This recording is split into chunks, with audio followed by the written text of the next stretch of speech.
다윗이 이스라엘의 왕이 되는 그런 내용의 말씀이 오늘 여기에 기록이 되어 있습니다.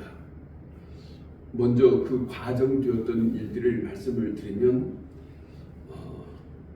사울이 악령에 힘입어서 힘들었을 때에 사울의 신하들이 악령을 좀 잠재울 수 있도록 그 음악을 하는 사람들을 데려오라고 해서 다윗이 음악을 잘하는 사람으로 데려감을 당하는 일들이 있었습니다. 그 다음에 이제는 아버지로부터 형들이 있는 곳에 심부름을 보내서 잘 있는지 살펴보라고 했을 때에 블레셋과 싸움이 벌어진 골리앗 장군과 싸움이 벌어졌던 그 아주 놀라운 그런 일들 속에 골리앗 대장을 물리쳤던 그런 일들이 있었습니다.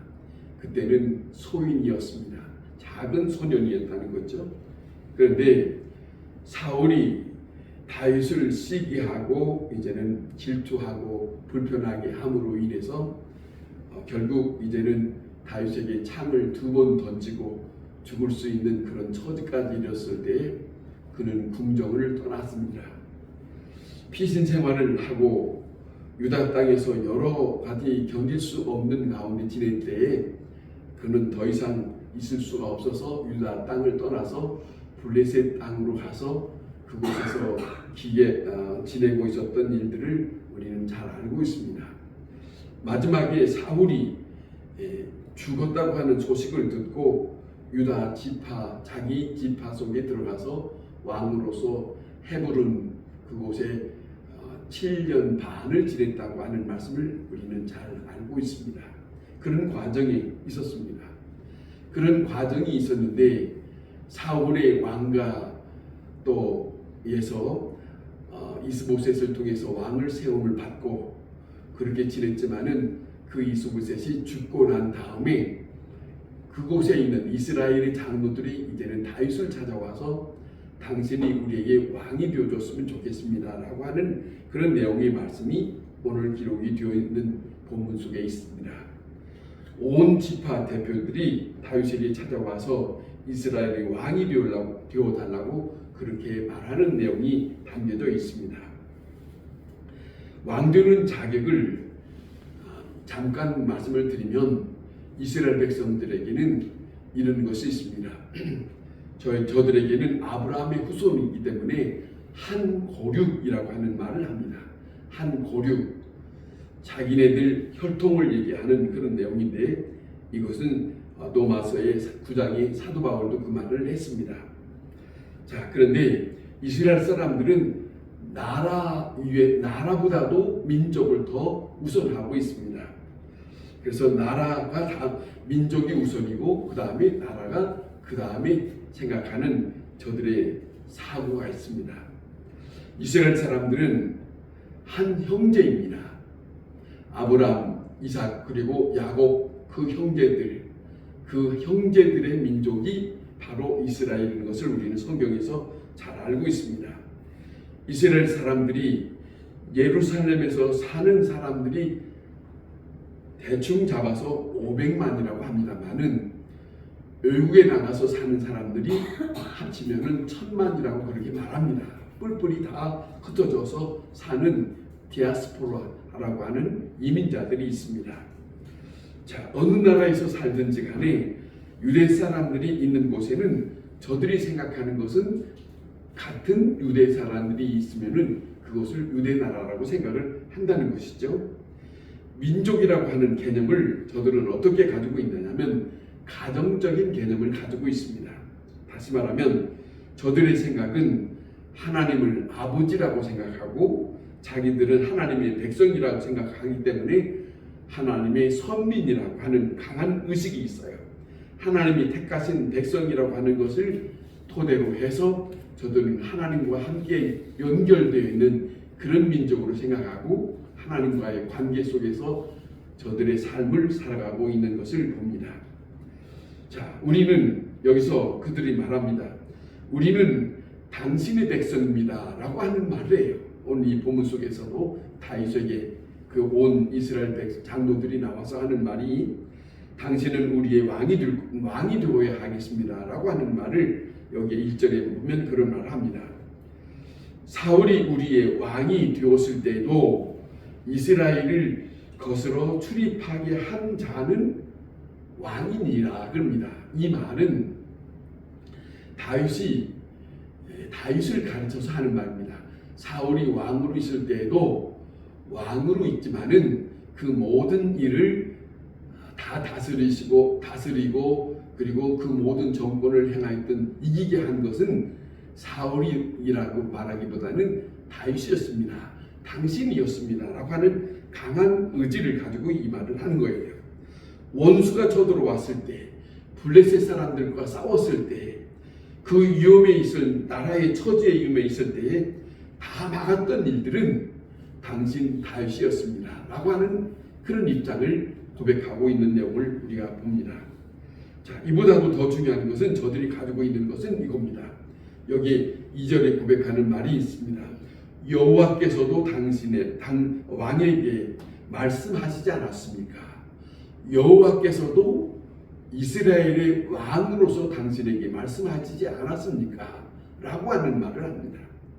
다시 말하면 하나님께서 진명해서 세운 자는 당신입니다 라고 하는 그 이스라엘의 장로들이 하는 말을 합니다. 자, 다시 정리하면 같은 동족이라고 하는 말을 하기도 하고 또 백성들의 지지도 있지만은 더 강하게 중요한 것은 당신은 하나님으로부터 택함을 받은 지도자입니다 라고 하는 말을 강하게 다윗에게 말하면서 왕이 되어달라고 하는 요청을 하는 내용을 오늘 이 본문에 봅니다. 다시 말하면 생각하면 우리가 사무엘서를 쭉 보았던 것처럼 생각하면 아무리 능력이 있고 지도력이 있다 할지라도 하나님이 버리면 왕이 될 수 없습니다 라고 하는 거예요.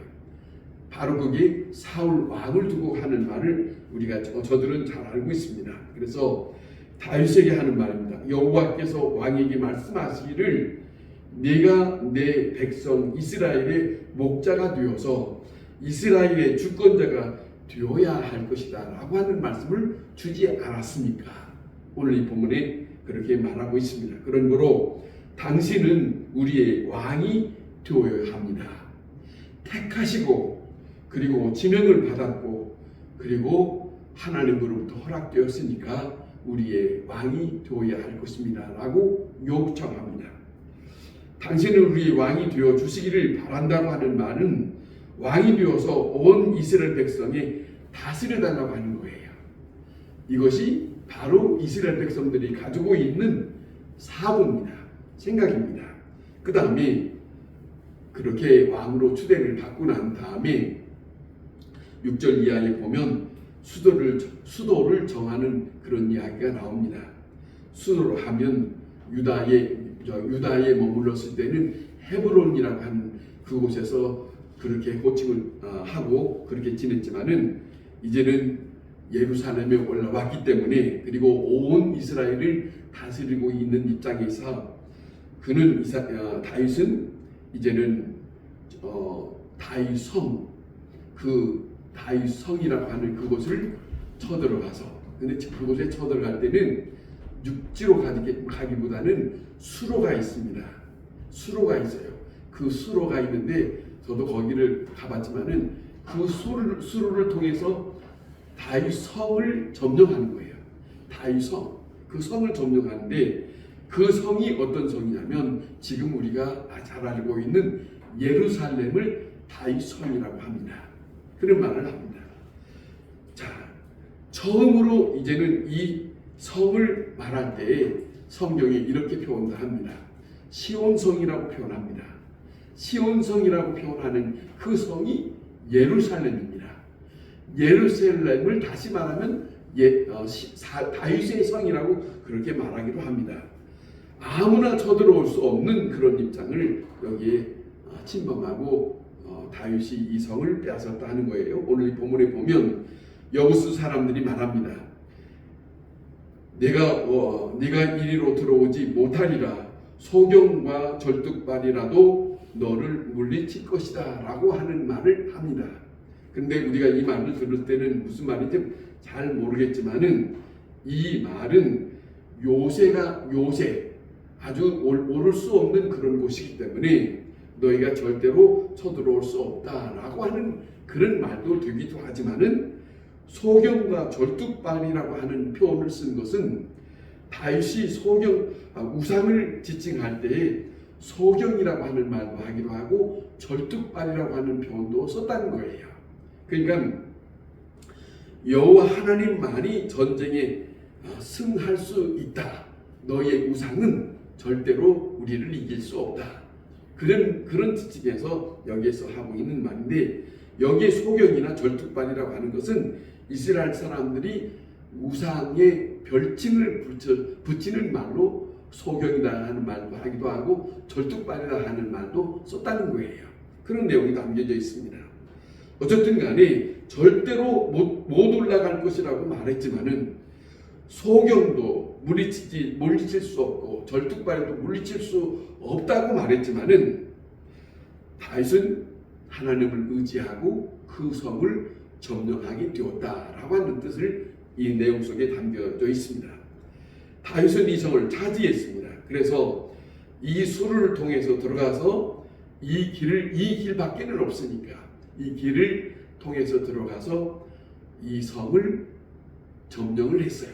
그래서 이 점령을 하고 난 다음에 이것을 다윗성이라고 부르기도 하고 나중에는 예루살렘이라고 부르기도 합니다. 사실은 이것의 출발은 모리아산이라고 하는 말도 창세기에 쓰이기도 했습니다. 자, 어쨌든 간에 이 길을 통해서 이 수로를 통해서 빼앗았고 그 다음에 이제는 한 성을 얻었던 것은 다윗에게는 큰 업적이 되었다 하는 거예요. 그 후로 이제 예루살렘이 다윗 성이 되었다고 하는 호칭을 쓰게 되었다 하는 그런 말씀입니다. 예루살렘을 차지했다고 하는 것이 결론적으로 여기 10절에 있는 말씀을 보면 만군의 여호와 하나님께서 함께 하셨기 때문에 다윗이 점점 강성해졌다고 하는 표현을 오늘 이 본문에 쓰고 있어요. 그러니까 다윗 혼자 이 일을 이룬 것이 아니라 하나님을 의지한 다윗에게 하나님이 함께 하셨기 때문에 이 일을 잘 감당할 수 있었고 업적을 세울 수 있었다 하는 그런 말씀입니다. 다시 말하면 하나님이 함께한 일이다. 하나님이 함께한 일이다 하는 말이죠.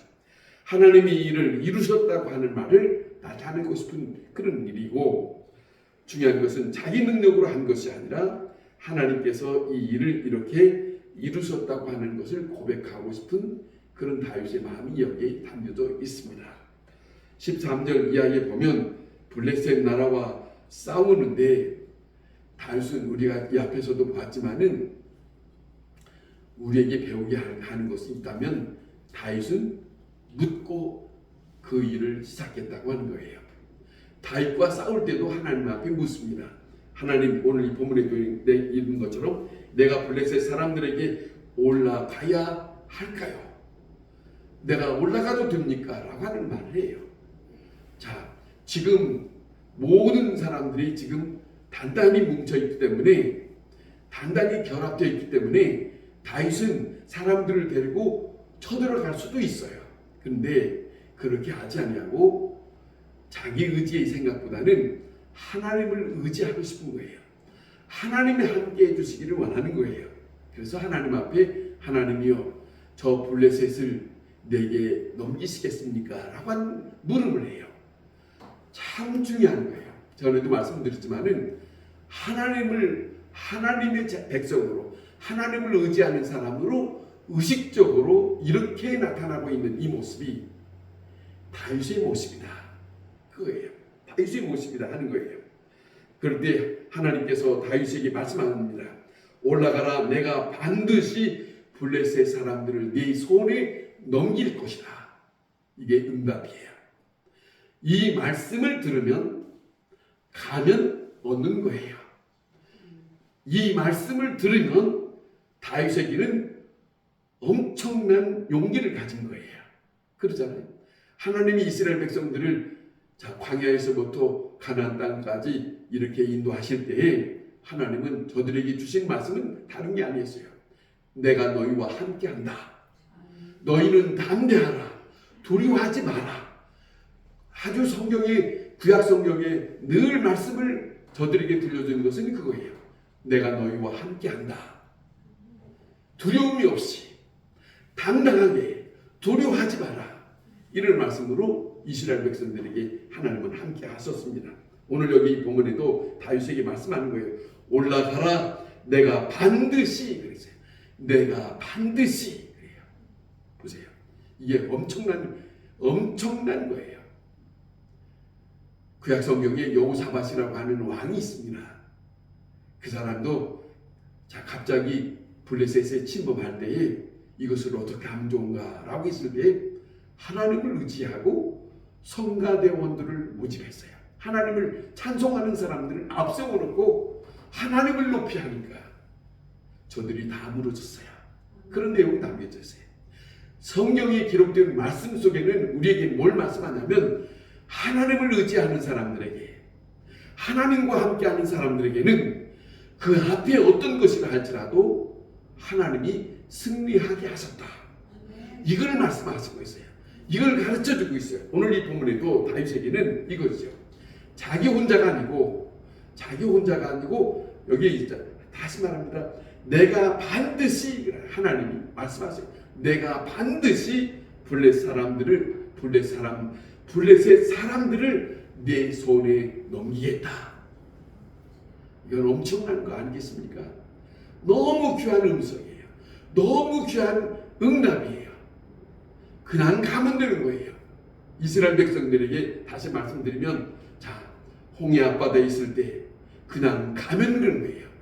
요단강을 건넜을 때도 발을 제사장들이 법궤를 메고 발을 내디디면 그 물은 다 갈라졌어요. 그런 것처럼 하나님이 함께하는 저들에게는 그 믿음을 가지고 먼저 앞서서 가면, 출애굽기도 홍해 앞바다에 하나님이 말씀합니다. 모세가 주춤주춤하니까 뭐 하고 있느냐 그래요. 뭐 하고 있느냐? 그냥 가거라 하는 거예요. 앞장서라. 내가 너희와 함께 하고 있다 하는 것이에요. 그것이 하나님을 믿는 사람들에게 주시는 엄청난 능력이요, 권능이요. 그런 것이에요. 이것이 바로 다윗의 모습이에요. 하나님을 의지한 사람. 하나님이여, 내가 블레셋 사람들에게 올라가오리까. 여러분도 우리가 함께 기도할 때 하나님 앞에 묻고 한번 기도해 보세요. 묻고 기도하다 보면 하나님이 언젠가는 음성을 들려줄 그 시간을 만날 수 있을 거예요. 누구만 제한되는 게 아니에요. 누구든지 다 그와 같이 나타날 수 있는 부분이 성경에서 우리에게 전해주고 있습니다. 다윗의 믿음의 모습이 이거예요. 하나님 앞에 묻고 하나님 앞에 응답을 듣고 그리고 행동했다는 그런 모습이에요. 다윗은 하나님께 묻고 하나님께서 저들을 너희 손에 넘겼다고 했을 때, 그때야 이제는 전쟁의 승리를 얻었다고 하는 그 당당한 모습으로 나가는 것이 다윗의 삶입니다. 지금 이때가 다윗에게 가장 믿음이 좋은 때예요. 믿음이 너무너무 좋은 때예요. 다시 말씀드립니다. 다윗은 지금 어려워 있는 때가 아니에요. 왕으로 취임을 받고 많은 사람들과 함께 신임을 받고 있는 때예요. 가장 좋은 시절에 하나님 앞에 묻는 거예요. 어려울 때 기도하는 게 아니에요. 좋을 때, 모든 사람들이 같이 칭송할 때, 그때 다윗은 하나님 앞에 묻는 기도를 했다. 우리는 어려울 때만 기도하는 것이 너무 익숙할 수 있었는지 모르지만은, 어려울 때 기도하는 것보다는 평안할 때, 내게 좋은 일들이 있을 때 하나님 앞에 기도하는 그것이 이 다윗에게서 우리에게 얻게 하는 그런 일입니다. 왕이 된 것도 하나님의 은혜요. 나라가 지금 평정된 것도 하나님께서 허락한 하나님의 선물이라고 받고 있는 다윗의 이 시간, 믿음이 아주 중요한 그런 시간입니다. 자, 그때에 그 믿음을 가지고 그 신앙으로 나라를 다스리고 있는 이 다윗의 지금 입장, 바로 이 사람의 믿음이 바로 여기에 있습니다. 하나님과 함께하는 하나님의 사람 다윗의 모습에게, 그 모습을 하나님은 일찍이 목동을 양치고 있을 때에 하나님은 아무도 그를 알아주지 않았을 때 하나님은 조용하게 사무엘을 통해서 저 목동 있는 베들레헴에 가서 이새의 아들을 찾아라. 하나님은 그를 선택한 이유가 그 마음속에 여호와 하나님을 향한 마음이 있는 것을 보셨기 때문에 그를 세우신 거예요. 우리가 그것을 놓치지 말아야 돼요. 다른 사람은 다 나를 알아주지 않는다 할지라도 하나님이, 내가 하나님을 향하여 있다고 하는 것을 하나님이 아시면 하나님은 붙들고 가실 거예요. 자, 그것을 우리가 놓치지 말아야 된다 하는 거예요. 우리의 영혼이 하나님을 향하여 있을 때, 하나님을 향하여 있을 때 메마른 땅이 물을 갈급하게 사모한 심령처럼 우리의 심령도 주님에 대한, 여호와 하나님에 대한 사모하는 심령이 있어야 할 것입니다. 아멘. 기도하겠습니다.